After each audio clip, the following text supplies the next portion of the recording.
The scent of lemon polish and sterilized air clung to the marble hallways of Alistair Finch's coastal estate.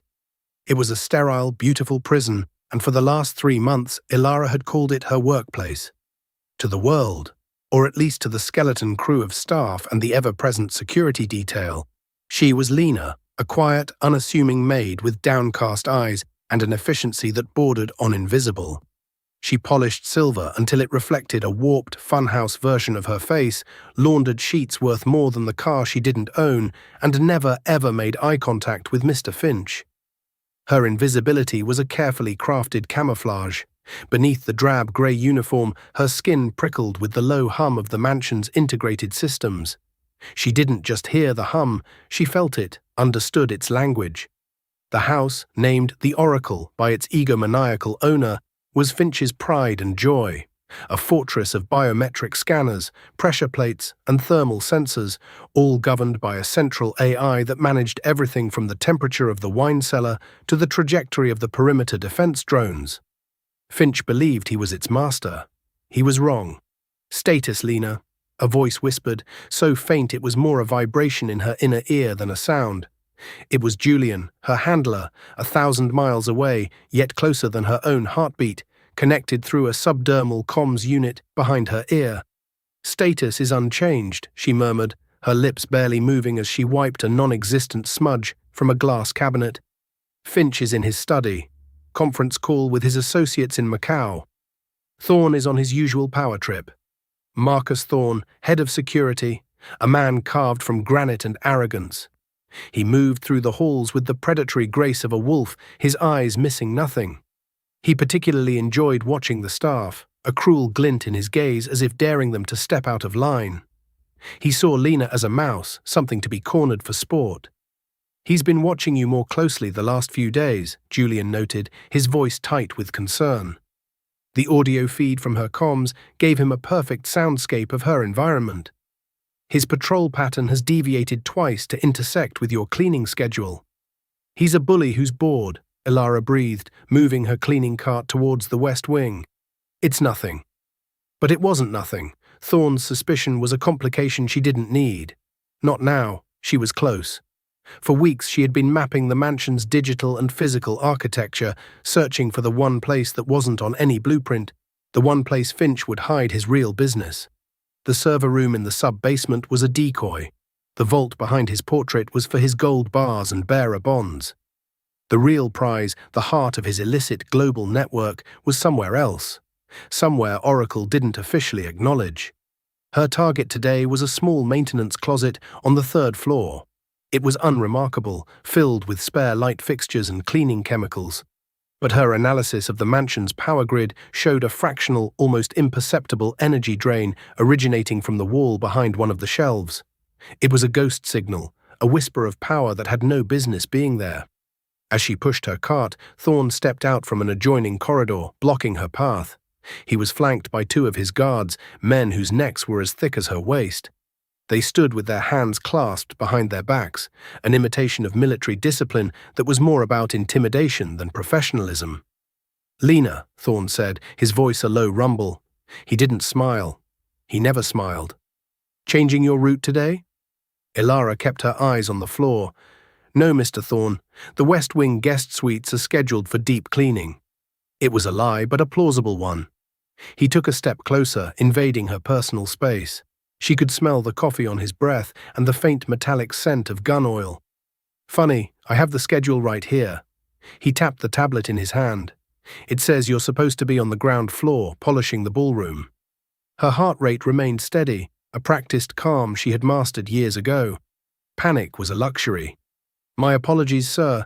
Mrs. Albright, the head housekeeper, gave me a verbal instruction to prioritize the suites. A guest is arriving unexpectedly." Thorne's eyes narrowed. He was a hunter who had scented a discrepancy, a break in the pattern. "Mrs. Albright left for the day an hour ago. I saw her leave myself." The hallway suddenly felt smaller, the air thicker. Julian's voice was a needle of ice in her ear. "Abort, Ilara. Abort now. Create a distraction and get out." But she was too close. The maintenance closet was just 20 feet away. Behind that wall, she was certain, lay the key to dismantling Finch's entire empire. Aborting now meant starting over, weeks of work lost, and Finch would be on high alert. I must have been mistaken about the time, she stammered, playing the part of the flustered maid. Thorne let out a short, humorless laugh. Oh, I think you're mistaken about a lot of things. He gestured with his head to his men. You've been a curiosity since you arrived, Lena. Too quiet, too efficient. You never look anyone in the eye, yet you seem to know where everything is. It's time we found out who you really are. One of the guards moved to grab her arm. Ilara's body tensed, every muscle fiber coiled and ready. Years of training screamed at her to disarm the man, break his wrist, use him as a shield against the other two. It would take less than 3 seconds. But that would blow her cover, her mission, and the very reason she was here. The identity of Lena, the maid, was her most important weapon, and she couldn't discard it yet. She allowed the guard to take her arm, his grip a vice of muscle and bone. She let out a small, frightened gasp, a performance for an audience of one. Marcus Thorne. Please, I don't understand, she pleaded, her voice trembling just enough. You will, Thorne said, his satisfaction almost palpable. We're going to have a little chat in my office. We have ways of encouraging people to be more forthcoming. He nodded towards the end of the hall. Bring her. Julian's voice was frantic in her ear. Ilara, protocol demands you extract. I am officially ordering you to abort this mission. Negative, Julian, she whispered, the words lost in the sound of her own feigned sob. The objective is in reach. The objective is worthless if you're compromised. Finch's network isn't worth your life. They were marching her down the hall, away from the maintenance closet. Her window of opportunity was closing with every step. She had to pivot, to create a new opening. Her eyes darted around, cataloguing every detail, the placement of the security cameras, the seams in the marble flooring where pressure plates lay, the faint blue glow of a biometric wall panel beside a service elevator. An idea, desperate and wildly dangerous, began to form. I haven't done anything wrong, she said, pitching her voice higher, letting the panic sound real. She stumbled, a deliberate, calculated misstep that forced the guard holding her to adjust his grip. In that split second of imbalance, her free hand, the one holding a damp cleaning cloth, brushed against the wall. She squeezed, and a few drops of water mixed with a clear, conductive saline solution dripped from the cloth onto the floor, directly over a pressure sensor junction she had identified days ago. It was a minute fault, a 1 in a million short circuit. To the Oracle system, it wouldn't register as a threat, but as an environmental anomaly, a minor leak. A soft chime echoed through the hall. A synthesized female voice, calm and pleasant, filled the air. Alert, moisture detected in corridor 3B, potential plumbing malfunction, dispatching maintenance drone. Thorne stopped, annoyed by the interruption. Cancel alert, he commanded. Command overridden, the voice replied smoothly. Environmental integrity protocols take precedence. This was it. The opening, while Thorne was distracted, scowling at the ceiling speaker, Ilara tripped again, this time with more force, lurching towards the guard on her other side. She was playing the clumsy, terrified woman to perfection. Clumsy fool, the guard grunted, shoving her back. The shove was exactly what she needed. It sent her stumbling backwards, directly towards the biometric panel by the elevator. Thorne saw her trajectory, and a cruel smile spread across his face. He had a better idea. Hold on, he said, his voice dripping with malicious intent. He stepped in front of her, blocking her path. A plumbing issue is the least of our worries. He looked from her face to the glowing blue panel on the wall. The Oracle logs every staff member's biometrics, prints, retinal scans, vocal patterns. A simple way to keep track of the help. Let's see what the system has on file for our quiet little maid, Lena. Julian's voice was a roar of pure panic. No! Ilara, do not let him do that. That panel is tied directly to the primary security mainframe. If it scans you, it won't just identify you as a non-staff member. It will trigger a level 1 intruder alert. The entire estate will go into lockdown, and you'll be trapped with them. Thorne grabbed her wrist, his fingers like steel bands. He began to drag her hand towards the scanner. Let's get a positive ID, then we'll see who sent you. Please don't, she begged, pulling back, the act now infused with genuine urgency. Julian was right. A standard scan would identify her as an unknown entity, a ghost in the machine. It would prove Thorne's suspicions and seal her fate. But Julian didn't know everything. He wasn't aware of the deeply embedded sub-protocols she herself had coded into the Oracle's core programming years before Alistair Finch had ever purchased the base system. It was a failsafe, a ghost key that only one person in the world could turn. It was a catastrophic risk. If the system had been altered by Finch's tech team, if her back doors had been discovered and patched, Julian's worst fears would come true. But if they hadn't— "Hold her still," Thorne barked at the guard. The guard pinned her other arm. Thorne forced her hand, palm first, onto the cool glass of the biometric scanner. The panel glowed a brighter blue as it began its analysis. "Scan initiated," the Oracle's voice announced calmly. "Cross-referencing personnel database." Thorne leaned in, his face inches from hers, a triumphant sneer twisting his lips. "The game is over. Whoever you are." A moment of absolute silence hung in the air. The blue light on the panel flickered, then shifted, cycling through a spectrum of colors. Amber, violet, then a deep blood red. The Oracle's voice returned, but it was different. The pleasant, synthesized tone was gone, replaced by a voice that was cold, precise, and imbued with an unshakable authority that vibrated through the very walls of the mansion. "Biometric signature confirmed." A pause. Thorne's sneer faltered, replaced by a flicker of confusion. That wasn't the response for an unidentified person. "Identity: Commander Ilara Vance. Aegis Directive: Priority 0. Welcome, Commander." The name echoed in the marble corridor, each syllable landing like a hammer blow. Commander Ilara Vance. It meant nothing to Thorne or his men, but the change in the Oracle's voice, the sheer, unassailable authority it now projected, sent a ripple of unease through them. Thorne's grip on Ilara's wrist loosened, his confident smirk melting into a mask of bewilderment. "What is this?" he demanded, looking at the ceiling as if it could provide an answer. "Some kind of system glitch. Oracle, run diagnostics." "Diagnostics are nominal," the AI's new voice stated flatly. "Aegis Directive supersedes all homeowner-level protocols. Alistair Finch user privileges are now suspended." Thorne stared, his mind struggling to process the words. Suspended? He was the head of security. Finch was the owner. The system belonged to them. This was impossible. He turned his gaze back to the maid, to Lena, but the woman he was looking at was no longer there. The frightened, downcast creature was gone. In her place stood someone else entirely. Ilara straightened to her full height, a subtle shift that seemed to add inches to her stature. She pulled her hand from the scanner, her movements fluid and deliberate. The fear in her eyes was replaced by an icy calm, a look of such profound authority and assessment that Thorne felt a genuine chill crawl up his spine. She was looking at him not as a servant looks at a master, but as a biologist looks at a specimen under a microscope. "Julian," she said, her voice clear and strong, no longer the timid whisper he was used to. "Are you still with me?" Ilara— "My God!" Julian's voice sputtered in her ear, a mix of shock and overwhelming relief. "The Zero Protocol. I thought it was just a theoretical failsafe."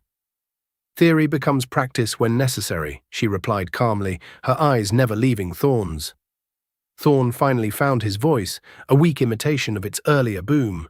"I don't know what kind of trick this is, but you're under arrest for trespassing and interfering with a private security system." He gestured to his men, who looked uncertain, their hands hovering near their sidearms. "Subdue her." They took a hesitant step forward. Before they could take another, the Oracle spoke again, its voice resonating with chilling finality. "Threat detected. Unauthorized aggression against the Supreme Commander." The effect was instantaneous and absolute. Every light in the corridor extinguished, plunging them into near-total darkness, save for the blood-red emergency lighting that suddenly cast long, menacing shadows. A deafening clang echoed from both ends of the hall as 2-foot-thick titanium shutters slammed down from the ceiling, sealing the corridor completely. The air vents hissed shut, and the low hum of the mansion's systems deepened into a threatening growl. "Lockdown Protocol Epsilon initiated," the Oracle announced in the crimson gloom. "Targets: Marcus Thorne, Security Officer David Chen, Security Officer Robert Miller. All assets are to be considered hostile. Neutralize and contain. The two guards froze, their faces pale in the red light. They looked at Thorne for orders, but their leader was staring at Ilara, his bravado utterly shattered. He saw the truth now. This wasn't a glitch. This wasn't a trick. This was a hostile takeover. "What have you done?" he whispered, his voice trembling. Ilara took a step towards him, her soft-soled shoes making no sound on the marble. "I've done what you should have, Marcus. I've secured the facility." From panels in the walls, sleek metallic arms unfolded, tipped with high-frequency emitters designed for non-lethal pacification. They hummed with stored energy, their targeting lasers painting 3 precise red dots on the chests of Thorne and his men. "My house," Thorne stammered, taking a step back. "This is Mr. Finch's house." "Alistair Finch owns the deed to this property," Ilara corrected him, her voice as cold as the grave. "But I own the ghost in its machine. The Oracle was built on an Aegis framework, a foundation he bought but never truly understood. He thought he was buying a watchdog. What he got was a Trojan horse, waiting for its commander to come home." She raised her hand, and the targeting lasers followed her gesture. "Now you and your men are going to drop your weapons. Slowly. And you are going to tell me exactly where Alistair Finch built his Faraday cage. Because the little power drain I detected tells me he has a server room hidden somewhere even my own system can't see. And I have a feeling that's where he keeps his real secrets." The guard named Chen, a young man barely out of his 20s, let his pistol clatter to the floor, his hands shooting up in surrender. Miller followed a second later. Thorne hesitated, his face a storm of fury, disbelief, and a new, unfamiliar emotion. Terror. He looked at the emotionless, robotic arms, at the woman who was no longer a maid, and at the red lights that had turned his fortress into his cage. His empire of petty tyranny had crumbled in less than a minute. With a curse, he let his own weapon fall. The game was over, but not in the way he had ever imagined. The heavy silence in the crimson-lit corridor was broken only by the low hum of the pacification drones. Thorne and his men stood with their hands raised, their faces a mixture of fear and disbelief. The power dynamic had not just shifted, it had been inverted with the force of a tectonic plate. The mouse had revealed herself to be the master of the trap. Ilara walked over and calmly picked up Thorne's sidearm from the floor. She checked the magazine and the chamber with an economy of motion that spoke of years of practice, then tucked it into the back of her uniform's waistband. It was a jarring image, the simple maid's dress and the cold black steel of a high-caliber pistol. "The Faraday cage," she repeated, her voice leaving no room for negotiation. "Its location. Now." Thorne swallowed hard, his Adam's apple bobbing in his thick neck. His authority was gone, stripped away by a voice from the ceiling and a woman he had dismissed as insignificant. I don't know what you're talking about." Ilara sighed, a soft, disappointed sound. "Oracle," she said, her tone conversational. "What is the ambient temperature in this corridor?" "Current ambient temperature is 21.3 degrees Celsius, Commander," the AI replied instantly. "Slowly lower it to 5 degrees, and begin cycling the oxygen levels down to 80% of normal. Let's see if a little discomfort jogs Mr. Thorne's memory." "Acknowledged, Commander." Initiating atmospheric adjustments.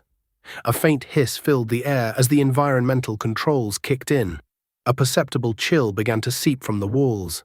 Thorne's eyes widened. This wasn't a bluff. The system was obeying her without question. The very air he breathed was now under her control. "Wait," the younger guard Chen blurted out. "The wine cellar. It's in the wine cellar." Thorne shot him a venomous glare. "Chen, shut your mouth." "He's right," the other guard Miller added, his voice shaking. "It's behind the vintage Bordeaux racks. Panel 7. Finch called it his inner sanctum. We were under strict orders never to approach it." Ilara gave them a nod of approval. "Thank you, gentlemen. A wise decision." She then turned her gaze back to Thorne, her expression unreadable. "Your loyalty to a man like Finch is misplaced. You enforce his rules, you protect his assets. But do you have any idea what those assets are? Do you know what business he truly conducts from this house?" Thorne remained silent, his jaw clenched. "Oracle, Ilara commanded. Access Finch's primary desktop in his study, bypass user-level encryption, and open the file directory labeled Project Chimera. Project it onto the wall. Accessing. Bypassing. Success, the AI confirmed. A section of the marble wall opposite them flickered and then lit up, transforming into a massive, high-definition screen. Lines of code scrolled past before settling on a file directory. Folders with names like Asset Acquisition, Logistics, Unmarked Cargo, and Market Penetration, Eastern Europe, filled the screen. Ilara gestured towards a specific file. Open the subfolder Human Trials, Phase 2. The folder opened and the guards gasped in unison. The wall was filled with clinical photographs and videos, images of people, gaunt and sick, in what looked like makeshift medical bays. Lab reports detailing the effects of an experimental bioweapon. Shipping manifests listing human cargo, routed through war-torn countries. Financial statements showing payments from terrorist organizations and rogue states. It was a portfolio of human misery, orchestrated by Alistair Finch from the comfort of his pristine, art-filled mansion. "This is what you protect," Ilara said, her voice low and laced with contempt. "Not a businessman, not a philanthropist, a merchant of death. The money he uses to pay your salary is soaked in the blood of innocent people." Chen looked like he was going to be sick. Miller stared at the wall, his face ashen. Even Thorne, for all his bluster, seemed shaken. The neatly compartmentalized world where he was a highly paid security chief protecting a wealthy eccentric had just been demolished. We didn't know," Miller stammered. "Ignorance is not a defense," Ilara said sharply. "It's a choice. You chose not to ask questions. You chose the paycheck." She turned away from them, her focus now entirely on her mission. "Oracle, disarm the pacification drones, but keep the corridor sealed. Guide me to the wine cellar and patch Julian through to my comms on a secure, open channel." "Acknowledged, Commander." The hum of the drones ceased, and they retracted back into the walls. A thin green line of light appeared on the floor, leading from her feet towards one of the sealed exits. "Ilara, the scale of this it's bigger than we anticipated," Julian's voice said, now clear in her ear. "The Chimera files confirm our worst suspicions. Finch isn't just a broker, he's a developer. He's weaponizing diseases." "And he's about to lose his entire operation," Ilara replied, starting to follow the green line. The massive titanium door ahead of her hissed open just enough for her to slip through, then sealed again behind her, leaving Thorne and his men trapped in the cold, red light with the horrific truth of their employer displayed on the wall. As she moved through the silent, automated mansion, the house itself seemed to bend to her will. Doors opened before she reached them, lights brightened to illuminate her path. The Oracle was her silent, obedient partner. She was no longer an intruder. She was the ghost who had reclaimed her machine. She descended a spiral staircase into the climate-controlled chill of the wine cellar. Racks of priceless bottles stretched into the darkness. The green line on the floor led her past dusty vintages from forgotten centuries, stopping before a specific rack labeled Chateau Mouton Rothschild. Panel 7. "Julian, are Aegis extraction teams in position?" she asked as she ran her fingers along the edge of the panel, searching for a seam. "Strike Team Alpha is 5 minutes out, awaiting your signal. Team Bravo is sweeping the perimeter. Finch is still on his conference call, completely unaware. The Oracle has looped the security feed in his study. He's watching a recording of an empty hallway." Good. Her fingers found a micro latch no bigger than a pinhead. With a practiced twist, she disengaged it. The entire wine rack swung inwards with a quiet pneumatic hiss, revealing a reinforced steel door with a complex digital keypad and a retinal scanner. Finch's inner sanctum. "He certainly loves his biometrics," she murmured. "Can you get through it?" Julian asked. "Finch installed the door," Ilara said, a faint smile touching her lips. "But Oracle controls the power running to it." She placed her hand on the door. "Oracle, identify this portal." Portal identified. Sub-level vault, designated sanctum. Security is self-contained, isolated from the primary network. A Faraday cage. Just as she suspected, It was offline, a digital island. Is it connected to the mansion's internal power grid? She asked. Affirmative, Commander. It draws 7.2 kilowatts from the primary generator. Then it has a weakness. Ilara's eyes gleamed with cold purpose. Julian, get ready to receive a data dump. I'm about to knock on Mr. Finch's front door. She looked at the formidable vault door. Oracle, create a targeted power surge. Route it directly and exclusively to the sanctum's locking mechanism. Overload it by 1000%. Acknowledged, the AI replied. Executing power surge. The lights in the wine cellar flickered for a second. A loud crackle, like lightning, erupted from the keypad on the vault door. Sparks flew, and the retinal scanner went dark with a final pathetic pop. A heavy clunk echoed from within the door as the magnetic locks failed. The sanctum was breached. The heavy vault door swung open with a groan of tortured metal, revealing a room bathed in the cold blue glow of computer monitors. This was the true heart of Alistair Finch's empire. Banks of servers hummed quietly, their blinking lights reflecting off the polished concrete floor. A large central console displayed a global map, dotted with shipping routes and transaction nodes. This was not a wine cellar. It was a command center for a private, malevolent nation-state. Ilara stepped inside, the pistol still firmly in her hand. The air was cool and smelled of ozone. The Faraday cage was effective. The moment she crossed the threshold, the link to Julian was severed. A small icon in her vision, projected by a contact lens, confirmed the loss of signal. She was on her own. Oracle, can you hear me in here? She asked, knowing the answer. Silence. The AI's control stopped at the door. She moved with purpose towards the central console. Finch's entire operation was laid bare before her. Encrypted ledgers, communication logs with his buyers, research data on the Chimera virus. It was all here, isolated and, he thought, perfectly safe. He had made a critical error. He had connected his impenetrable fortress to a power grid that he didn't truly control. Her fingers flew across the keyboard. Finch's security was formidable, but it was conventional. She, on the other hand, was not. She bypassed his firewalls and dismantled his encryption with a speed and elegance that was less like hacking and more like artistry. She was a ghost in his machine, and now she was a poltergeist in his sanctum. She found the core directory containing the master files for Project Chimera, the virus's genetic sequence, its dispersal modeling, and, most horrifyingly, a list of potential targets for a full-scale deployment. Cities were listed next to projected casualty counts. London, Tokyo, New York. Finch wasn't just selling to the highest bidder, he was planning his own apocalypse. Working quickly, she pulled a small, hardened drive from a hidden pocket in her uniform and plugged it into the main server. She initiated a full data transfer, a process that would take several crucial minutes. As the progress bar crawled across the screen, a new sound reached her ears. The distant, urgent chime of an alarm from the main house. Finch's conference call must have ended. He must have tried to access a system that was no longer his to command. He would have found his privileges revoked, his security cameras showing looping footage. He wasn't stupid. He would know something was terribly wrong. Her eyes darted to a monitor displaying the sanctum's own internal security feed. It showed the wine cellar just outside the vault door.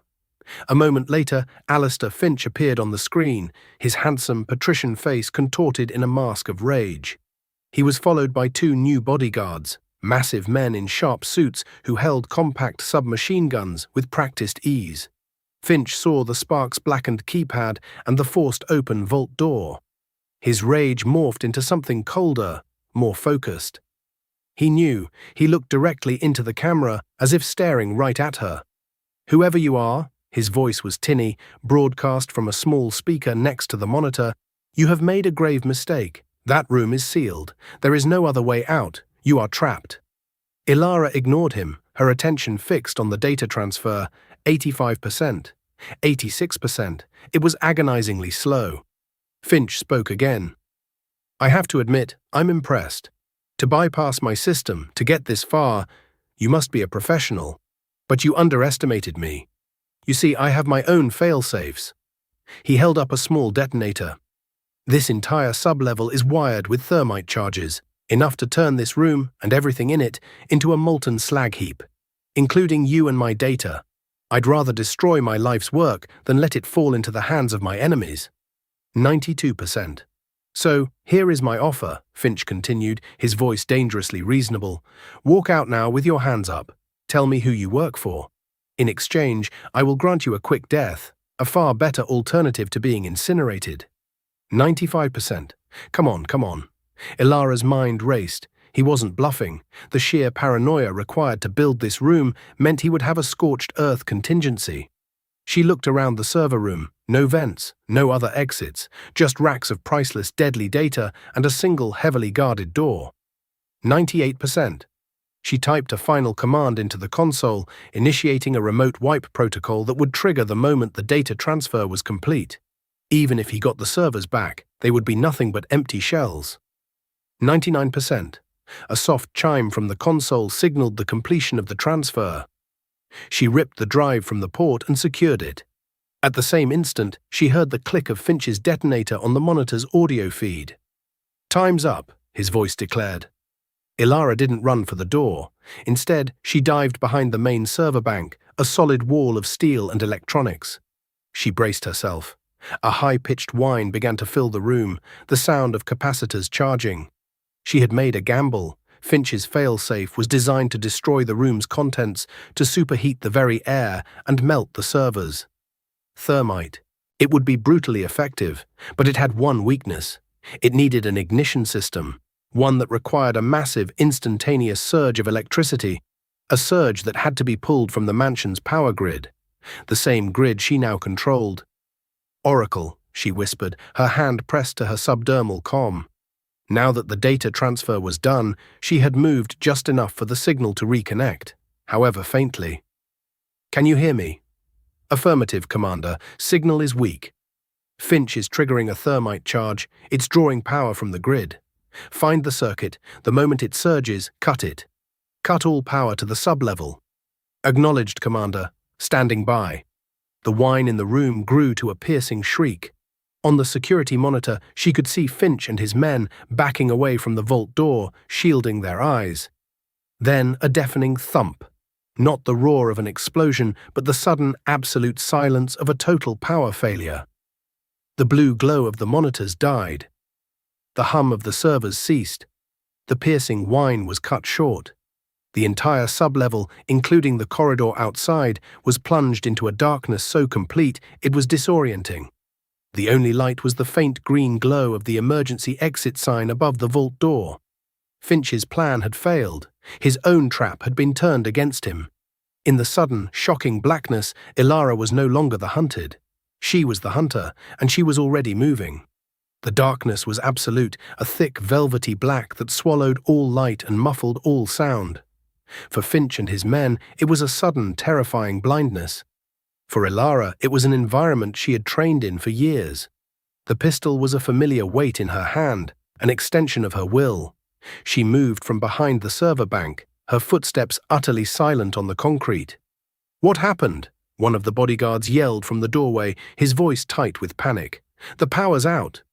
Stay calm, Finch snapped, his voice betraying his own shock.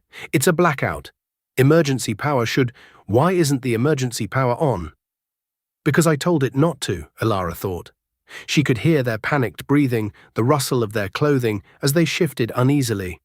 They were three blind men, armed and dangerous, standing in a doorway. She was a ghost, moving freely in the darkness of her own making. She circled around the edge of the room, using the server racks as cover, putting herself on their flank. She could have dispatched them easily, 3 shots in quick succession. But death was a messy solution, and Julian's voice was already back in her ear, sharp and clear now that the Faraday cage was inert. Ilara, what's your status? We registered a massive power surge and then a total grid failure in your sector. The party's just getting started, Julian, she whispered. Finch tried to blow the room. I cut the power. Now I'm dealing with him and his welcoming committee. Strike Team Alpha is at the sub-level entrance. They're awaiting your go-ahead to breach. Negative, she replied. Hold their position. Finch is mine. This wasn't just about the data anymore. It was about the man who sold death for profit, who listed cities and their populations like items in a catalogue. This needed to be personal. "Turn on the lights in the wine cellar," she commanded the oracle, her voice a bare murmur. "Just the cellar. Leave the sanctum dark." Acknowledged. A sliver of light appeared under the vault door, illuminating the legs of the two bodyguards and Finch, who stood just behind them. They were silhouetted, perfect targets against the restored light in the cellar. They were staring into a black void, and she was staring out of it. The tactical advantage was overwhelming. "There," one of the guards shouted, pointing his weapon into the darkness. "I heard something." He was pointing in the wrong direction. "You heard nothing," Finch hissed. "Get in there and find her." The two men hesitated, reluctant to step from the relative safety of the light into the oppressive darkness. "Go," Finch ordered, shoving one of them forward. The bodyguard took a tentative step into the sanctum, his submachine gun held high, sweeping the room. Ilara remained perfectly still, tucked behind a server rack just 10 feet from him. He swept his weapon past her position twice, seeing nothing. Ilara took a small metallic disc from her pocket, a high-intensity strobe. She thumbed the activator and rolled it across the floor. It skittered across the concrete, coming to a stop in the center of the room. A second later, it erupted in a blinding series of flashes, an artificial lightning storm that strobed 1,000 times a second. The effect on the men, their eyes already struggling to adjust, was devastating. They cried out, staggering back, temporarily blinded, their vision filled with searing white spots. In that moment of chaos, Ilara moved. She exploded from the darkness, a grey-clad blur of motion. She slammed into the first bodyguard, her hand striking the nerve cluster at his wrist. His fingers went numb and his weapon clattered to the floor. A second blow to his temple sent him crumpling into an unconscious heap. The second guard, still blinking away the strobing light, tried to bring his weapon to bear. Ilara was already on him. She sidestepped his clumsy swing, grabbed the barrel of his gun, and used his own momentum to twist it from his grasp. She drove the butt of the weapon into his sternum, knocking the wind out of him, and followed it with a precise, disabling kick to the side of his knee. He went down with a cry of pain, clutching his leg. It took less than 5 seconds. Alistair Finch stood in the doorway, his face a portrait of utter shock. He stared at his two elite bodyguards, now neutralized and groaning on the floor, and then at the woman standing over them. Not a maid, not some corporate spy. She was a warrior. He fumbled inside his jacket, his hand searching for the small pistol he always carried. "I wouldn't," Ilara said, her voice calm. She now held the submachine gun, and it was aimed squarely at his chest. Finch froze, his hand still inside his jacket. He looked at her, truly seeing her for the first time. He saw the cold intelligence in her eyes, the absolute confidence in her posture. He saw a predator who had played the role of prey with perfect patience. Who are you?" he finally managed to ask, his voice a hoarse whisper. "I'm the person who reads the fine print," Ilara said, taking a step forward, forcing him to backpedal into the lit wine cellar. "When you purchased the Oracle security system, you agreed to terms and conditions you never bothered to read. A clause, buried deep in the code, that states the system and all its functions are subject to oversight and, if necessary, command seizure by its parent entity." "Parent entity?" Finch asked, confused. "Aegis," she said, the name sounding like a judgment. "We build the systems that protect the world. Sometimes we have to clean up the messes made by the people who buy them." From the far end of the wine cellar, the sound of heavy booted footsteps echoed. Strike Team Alpha, clad in black tactical gear, advanced down the corridor, their weapons raised. They fanned out, securing the area with disciplined, efficient movements. Finch looked from Ilara to the approaching soldiers and back again. The trap was complete. There was no escape. His entire world, his wealth, his power, his carefully constructed empire of death, had been dismantled in a single evening by his maid. He let out a dry, rattling laugh, a sound utterly devoid of humor. "All this," he said, gesturing to the multi-million-dollar cellar, the mansion, the life he had built, brought down by the help. "You saw a maid, Mr. Finch," Ilara said, her aim unwavering as the strike team surrounded him. "That was your first and last mistake." The aftermath was a study in quiet efficiency. Alistair Finch was taken into custody by the Aegis strike team. his face a stony mask of resignation. His brief, violent resistance had ended the moment he stared down the barrels of 12 assault rifles. His 2 bodyguards were treated for their injuries and similarly restrained, their careers as elite protectors ending in a heap on a cold concrete floor. Marcus Thorne and his 2 guards were released from their corridor prison, blinking in the restored light, and were promptly handed over to the Aegis team for debriefing and processing. They were no longer arrogant enforcers, but bewildered, humbled men who had been given a terrifying glimpse behind the curtain of the real world. Ilara stood in the center of the wine cellar, the data drive clutched in her hand.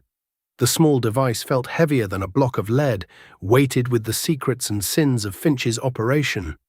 Julian's voice was a steady presence in her ear again, coordinating the cleanup. All hostiles are secured, Ilara. The data from the drive is being uploaded to Central Command as we speak. It's even worse than the files we saw on the wall. This is a complete blueprint for global bioterrorism. Then we have what we came for, she said, her body finally allowing a hint of the exhaustion it had been holding at bay. Adrenaline began to recede, leaving a dull ache in her muscles. The legal teams are already moving, Julian continued. By morning, Finch's assets will be frozen, and his known associates across the globe will be receiving visits from local authorities. You didn't just cut the head off the snake, Ilara. You vaporized the entire nest. One of the strike team members, a man with captain's bars on his collar, approached her and saluted crisply. Commander Vance, the premises are secure. All assets have been seized. Your transport is ready when you are. She nodded. Thank you, Captain.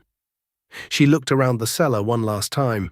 The priceless bottles of wine, the symbols of Finch's obscene wealth, now seemed like little more than dusty glass trinkets. They were hollow, meaningless objects in the face of the real currency he dealt in. As she walked back up the spiral staircase and through the silent halls of the mansion, she was no longer Lena, the invisible maid. The staff, who had been gathered in the main hall by the Aegis team, stared at her with wide, uncomprehending eyes.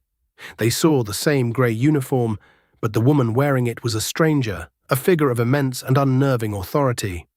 She met their gazes directly, and they flinched, looking away as if from a light that was too bright. She paused at the main entrance, the cool night air washing over her. She could smell the salt of the nearby ocean. It felt clean, pure, washing away the sterile, corrupt atmosphere of the house. Oracle, she said softly, one last command for the ghost in the machine. I am here, Commander. The AI's authoritative voice replied, its sound now emanating from all around her, a part of the very fabric of the estate. Erase all records of my presence here, every log, every security file, every biometric trace. The identity of Lena is to be expunged completely. When the authorities arrive, the system will have no memory of her ever setting foot on this property. Executing, Commander, Lena will cease to have existed. And Oracle.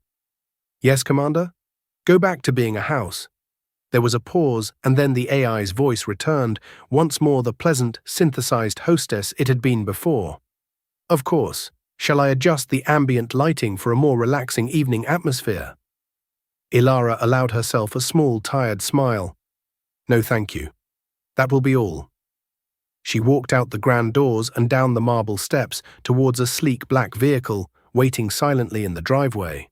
She didn't look back. The house, the mission, the false identity, she shed them all like a second skin. Lena was gone, a ghost who had served her purpose.